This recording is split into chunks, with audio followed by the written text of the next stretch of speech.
حبیب اجمی کا نام سنا ہوگا آپ نے، بغداد کے رہنے والے مشہور مالدار شخص، پیسہ بہت تھا لیکن معاملہ یہ تھا کہ سود پر پیسہ، سود کا کاروبار، لوگوں کو سود دینا، لوگوں سے سود لینا، یہ کاروبار چلتا تھا۔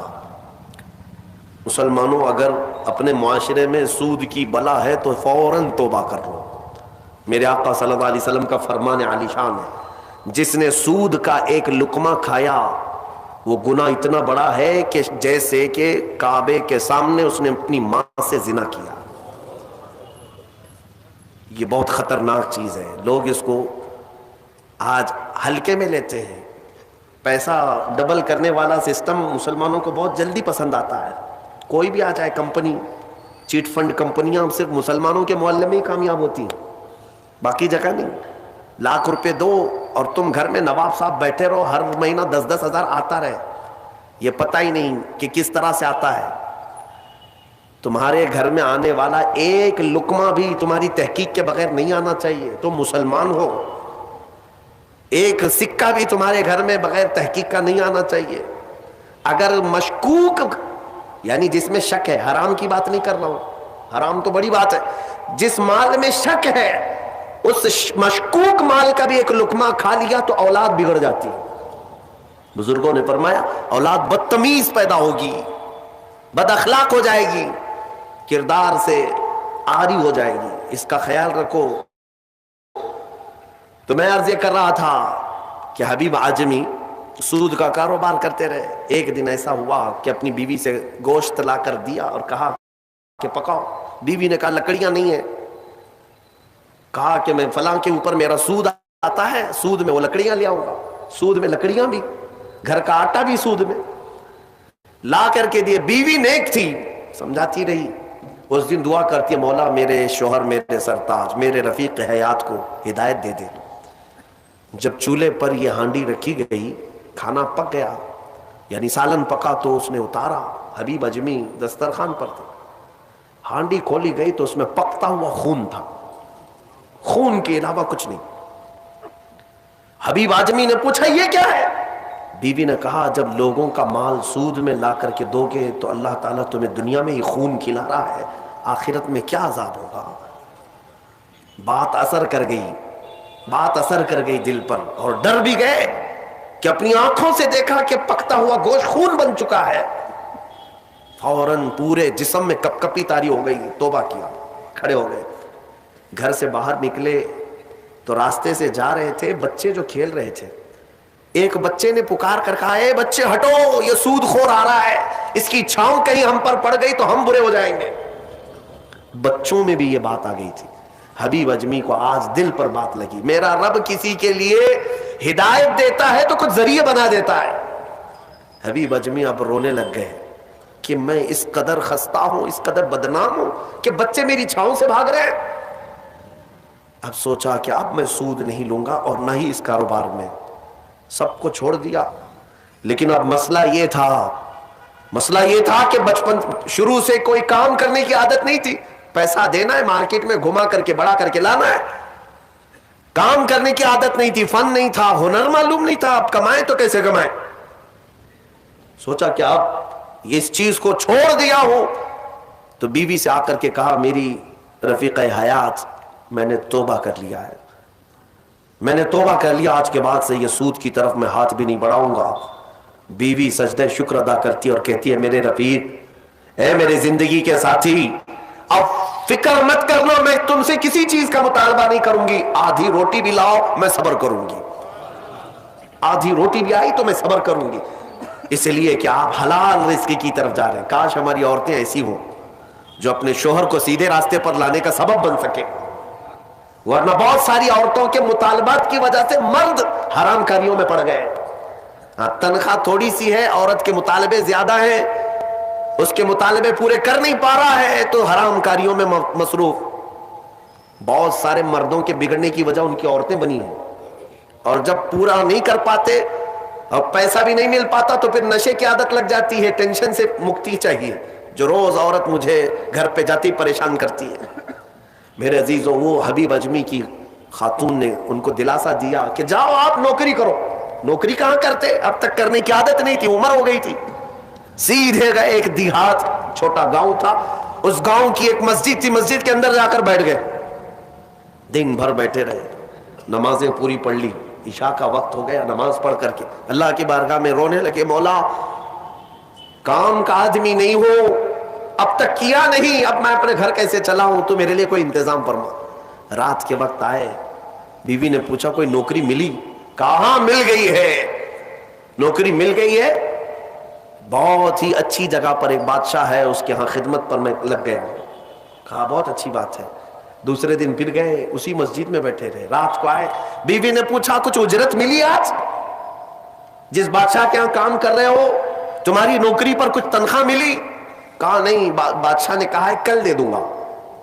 اپنی بیوی کو ٹال رہے تھے, اپنی بیوی کو ٹالنے کے لیے بول دیا ایسی کہ نوکری کر رہا ہوں. کہا کہ کل دینے کا وعدہ کیا ہے. پھر تیسرا دن آیا, تیسرے دن بھی وہ اسی مسجد میں رات گزار کر آئے. بیوی نے پھر پوچھا کچھ اجرت ملی؟ کہا نہیں آج بھی نہیں دیا, بادشاہ نے کہا کل دے دوں گا. چوتھا دن آیا, چوتھا دن بھی مسجد میں گزار کر آئے. حالانکہ بیوی نے صبر کا دامن ایسا پکڑی رہی اور کہنے لگی مجھے کوئی جلد بازی نہیں ہے, جب آئے گا تب کھائیں گے. 4 دن ہو گئے. آج پھر رات کو بیوی نے پوچھا کچھ تنخواہ ملی؟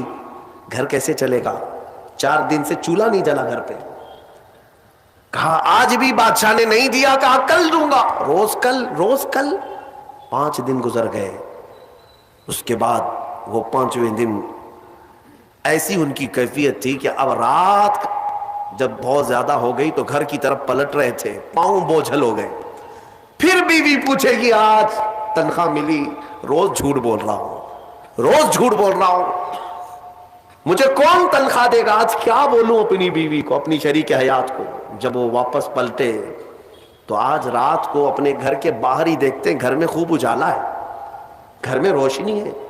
گھر کی طرف آگے بڑھتے بڑھتے آئے, میری بیوی سوئی نہیں, انتظار میں ہوگی, پوچھے گی کیا اجرت ملی, تنخواہ ملی.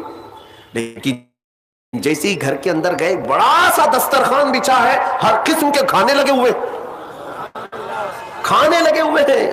حیرت میں آ گئے, 5 دن کے کمانے کا کوئی ذریعہ نہیں, میری بیوی کے پاس بھی اتنا مال نہیں, یہ کہاں سے آیا دسترخوان؟ بیوی کو جلال میں پوچھنے لگے یہ دسترخوان کہاں سے آیا, یہ کھانا کیسے آیا؟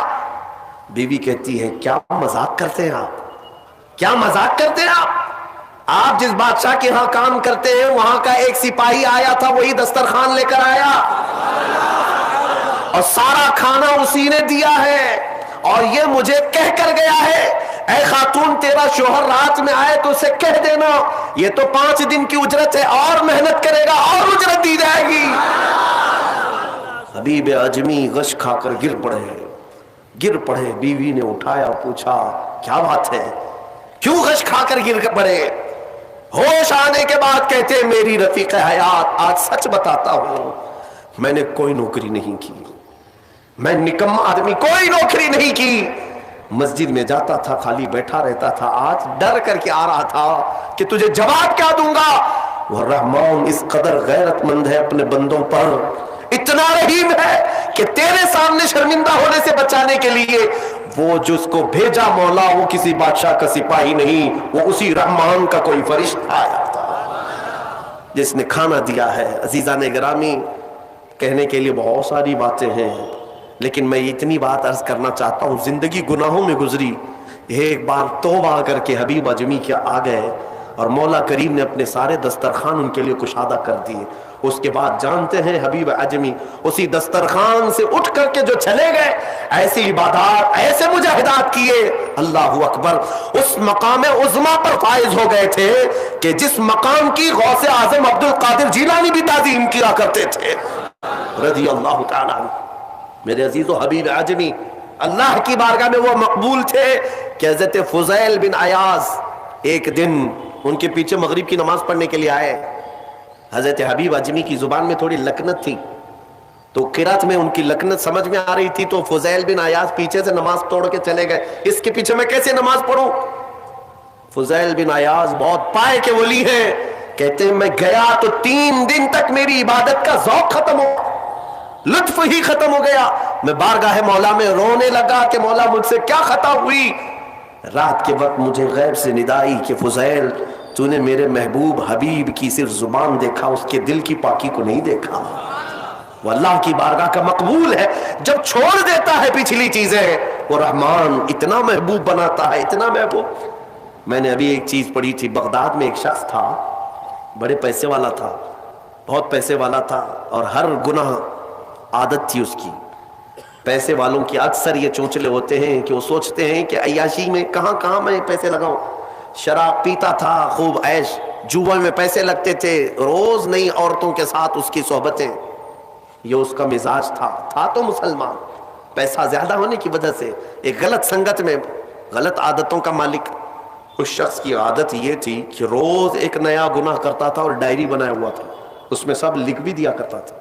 آج میں نے اتنے پیسے کا جوا کھیلا, آج میں یہ فلاں فلاں شراب پی ہے, آج میں نے ان لڑکیوں سے زنا کیا ہے, آج میں فلاں جگہ یہ کیا. سب جو کرتوت ہوتے تھے سب ڈائری میں لکھتا تھا. اتنی بڑی ڈائری بھی بن گئی. ایک دن ایسا ہوا کہ گزر رہا تھا بازار سے, ایک خاتون کو دیکھا جو حسین تھی اور مجبور نظر آ رہی تھی. اس کے پاس گیا, کہا کیا چیز ہے؟ اس نے کہا مجھے مال کی ضرورت ہے. اس نے کہا چل میرے گھر, میری خواہش پوری کر, میں تجھے جتنا چاہیے وہ دے دیتا ہوں. وہ عورت چلی آئی ساتھ میں, وہ عورت آ گئی. جب یہ نوجوان جو بغداد کا بڑا پیسے والا مالدار رات کے وقت اپنے بستر پر آیا اور اس خاتون کو کہا کہ آجا ہم دونوں تنہا ہیں, وہ عورت رات کے وقت سو تو گئی لیکن اس کا پورا جسم پیلا پڑ گیا, اس کا چہرہ پیلا اور ہاتھ پیر کانپنے لگ گئے. یہ نوجوان اٹھ کر کھڑا ہوا, کہا کہ ڈر رہی ہے تو کسی بات سے, تیرے جسم کی یہ زردی کس بات کی؟ وہ خاتون کہتی ہے نہیں کوئی بات نہیں. پھر اس نے کہا ڈر مت, اس محل میں کوئی نہیں آئے گا میری اجازت کے بغیر, یہ سب پوری میری پراپرٹی ہے, یہ میری شہنشاہیت ہے یہاں پر. اس خاتون نے کہا ہاں یہ تو میں دیکھ رہی ہوں, لیکن مجھے ڈر اس بات کا ہے کہ وہ رحمان مجھے دیکھ رہا ہے, اس کے سامنے میں کیسے ننگی ہو جاؤں. میں نے آج تک یہ گناہ نہیں کیے, میں پیشہ ور عورت نہیں ہوں. وہ کہتی ہے میں ایک بیوہ عورت ہوں, میرے 3 بچے ہیں, 4 دن سے بھوکے ہیں. میں روز انہیں تسلی دیتی ہوں کہ مجھے بازار میں کچھ کام مل گیا تو میں اجرت لا کر کے تمہیں کھلا دوں گی. مجھے کوئی نوکری نہیں دیتا, اور آج میں مجبوراً بازار میں کھڑی تھی, تو مجھے مل گیا. میں اپنے چھوٹے بچوں کے, یتیم بچوں کی بھوک کو ختم کرنے کے لیے تیرے گھر آ گئی, لیکن جب بستر پر سوئی تو مجھے خوف ہونے لگا کہ میرا رب دیکھ رہا ہے. میں نے آج تک جسم کو ننگا نہیں کیا. وہ ڈری ہوئی عورت تھی, پاکیزہ عورت تھی.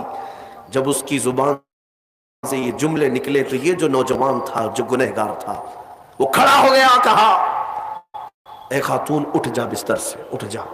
اور اس کے بعد کہتا ہے دیکھ میں تجھے بتاؤں میرے پاس کیا کیا ہے. اس زمانے کی جو سواریاں تھیں, گھڑیاں تھیں, سب میرے پاس, بڑا بنگلہ, بڑی جائیدادیں, ہر طرح کے کھانے, سونے چاندی, زیورات, سب میرے پاس. مولا نے مجھے بہت کچھ دیا, لیکن آج تو نے مجھے دل دیا, آج تو نے میرے دل کو جھنجھوڑا. میرے پاس اتنی نعمتیں ہونے کے باوجود میں اب تک ڈرا نہیں اللہ سے, اور تیرے گھر میں کھانے کو ایک لقمہ بھی نہیں, پھر بھی تو اللہ سے ڈر رہی ہے. مجبور ہونے کے باوجود تو ڈر رہی ہے اللہ سے. اس خاتون نے کہا کہ اے نوجوان, مجبور ہو, امیر ہو یا غریب ہو, سب کا بادشاہ وہی ہے, حساب سب سے برابر لے گا.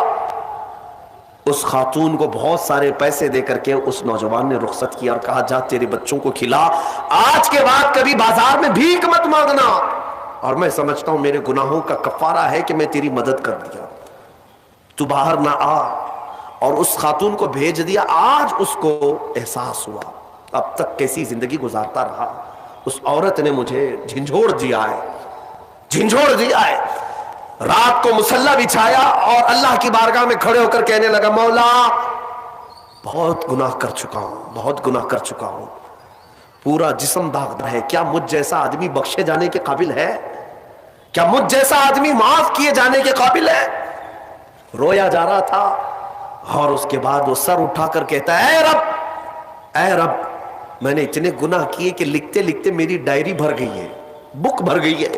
پھر تیرے پاس جو فرشتے ہیں نامہ اعمال لکھنے والے, انہوں نے کتنے اور اس کے بعد ہاتھ جوڑ کر کہتا ہے رحمان اب تیرے دربار میں اتنی بات عرض کرتا ہوں، اگر میں بخشے جانے کے قابل ہوں تو مجھے معاف کر، یا تو پھر آسمان سے آگ بھیج کر کے مجھے ہلاک کر دے، مجھے ختم کر دے مولا، میں بہت داغدار ہوں، بہت داغ دھبے لگا دیے۔